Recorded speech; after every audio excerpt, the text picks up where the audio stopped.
I'm here with James Hamilton. James, thank you for joining me today. Can you tell me a little bit about yourself? Of course. Yeah, James Hamilton from Ohio, same area as Noah. Noah and I actually played baseball together back in the day. So we have those connections going back. But, went to Ohio State, was a software engineer, and now working on my own company. Very cool. Tell me about your company. Yeah, so it's called Dubble. Basically, what we do is we help creators and brands grow through short form clipping campaigns. And what that means is essentially a creator or a brand will give us their long form content, whether that be a live stream, a podcast, any sort of just videos they've made generally. And then we'll connect them with people who will make short clips of that content and then like flood TikTok, Instagram, YouTube with those videos. Yeah, that's basically the idea. Cool. When did you get started with it, and how's it been going so far? Maybe it's been like 2-ish months since we launched. It's been going pretty well. We have a consistent client who basically brings in other clients for us, which is nice, kind of like an agency. And so trying to get on track with more of those types of clients as well at the moment. Cool. So the big topic today is AI. So can you talk to me about how you are using AI with Dubble? I know I've seen different platforms trying to essentially automate clipping, and I think that's pretty tough to do right now, just from my understanding. But you probably might have a better idea on that. But just talking about if you're using AI within Dubble, how you're using it, and where you see AI being implemented into the space that you're in over the next couple months, couple years. Yeah, I think AI clipping I think it'll happen eventually, but like our thesis is that you need some sort of human input and interaction in order to get the actual most creative clips possible. So you can run it. There are a bunch of softwares like Opus Clips, Descript, those types of things. And you can run like a whole podcast through it and it'll give you a bunch of clips. But in order to have the best hooks, the best payoffs, that sort of thing, you really need some sort of human in the loop to figure that out. And maybe eventually it'll get to the point where you don't, but at least at the moment that you certainly do. And so what we do is we connect you with like real human clippers, and a lot of them might use some of the AI tools for assistance, but they give you that human creativity aspect as well. So in the business itself, AI is mostly just used like for coding, which is what we do, and that helps us out a ton, lets us like push features out, building a Discord bot right now, and that's, like a couple years ago, that would have taken me probably maybe a month or two. Right now, it would probably be like 2 days before it's done. So yeah, it's just helps accelerate things and lets you test things so much quicker.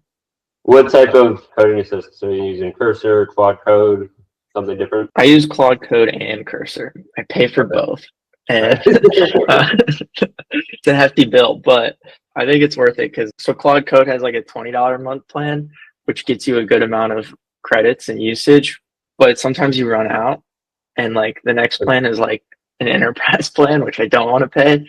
So if I run out, then I'll just go to Cursor as my backup. Nice. I had this a couple months ago when I was building something out. So I had 2 Claude Code accounts on 2 different computers. So if I ran out on one, I would try and switch to the other and go back and forth. That's cool. So are you talking about the major LLMs you're using outside of specific business assistance tools? Are you using ChatGPT, Claude in general, Gemini? Which ones of those are you using? Yeah, Claude obviously for Claude Code, and then ChatGPT here and there. I'll do like high level like architecture type stuff in ChatGPT. So it's just if I need general input on maybe how things are typically done in systems that I'm building, that sort of thing is when I rely on ChatGPT. I don't really use Claude's like chat front end at all. I don't know if you do, but I don't. Oh, yeah, a little bit. I think, yeah, a decent amount. I'm running into a couple of things with memory. I'm trying to make sure that, obviously, context is big between some of these platforms. So just making sure that they remember what I'm telling them, especially as the conversations get longer. I don't know if you've seen that at all. Dude, I don't know about you, but on ChatGPT, I get so annoyed when it pulls up, like, for instance, this is not related to coding. I was debating between these 2 medicines, like over-the-counter medicines I should get. And then it just is like, it just pulls up, since you are a software engineer and you like work like this, you should probably aim towards this one. I'm like, that's not what I was at. I didn't want that. I didn't want that input. Too much memory. Okay, nice. Yeah, But yeah, for coding purposes, like definitely if you're on a really long context window, it's obviously super tough to remember maybe what you did at the beginning or the initial goal and that sort of thing. And yeah, I know with Claude Code, there's like agents and all this sort of stuff, which I haven't really had too much time to dive into too much and learn about how that works for improving context windows. But yeah, I will be soon because my buddy's been hounding me about it. nice. All right, let's talk a couple of different industry-wide things. Obviously, there's so much going on in the AI space. Personally, I find robotics kind of interesting. As a software engineer, I'm sure you have some take on robotics or humanoid robots, whether or not you've explored that in depth. But talk to me about how you feel about robotics and maybe those humanoid robots that are starting to come out a little bit and where you see that space going. Yeah, it's so cool. I wish I would love to just walk a factory floor and just see what's going on in that space so much. Yeah, I think that's where the robots are going to be the biggest is going to be in these manufacturing facilities. Like we're seeing it already. Like Figure is a really cool one. Obviously, like Optimus with Tesla is a sick one as well. I don't have too much knowledge there though. I just know it's cool. I know it's going to be a big thing. And so I'm excited to see the future of it. Yeah, absolutely. What else comes to mind when you think about the future of the AI space, maybe 5 years down the road?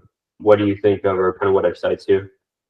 I think a lot about content creation and how that changes just since that's like my business right now.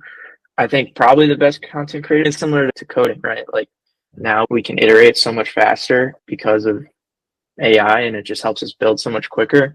If like speed to creating a video or creating a piece of content is greater, then I think you'll see a lot of people almost speed running some of the creative process and be able to figure out their, content market fit almost quicker than normal. So that's what I'm excited about. Could be scary in some ways if it's a lot of like bots and AI avatars and whatever, but I think it could also like help you boost your creativity as well. So there's two Yeah. futures, I think. One is probably better than the other. We'll see which one wins out. Yeah, I might agree with you there. All right, one or two more questions. What are your thoughts just on the AI generated content boom? I feel like there's a lot of pushback on that on social media. There's obviously the angle with, okay, artists are doing these things, should not be taken by AI. There's so many different angles there, but just in general, how do you feel about AI generated content? Yeah, so we're definitely mostly focused on human edited clips right now. And like we said, like people use AI tools to make those clips. That's fine, and we're open to it in the future.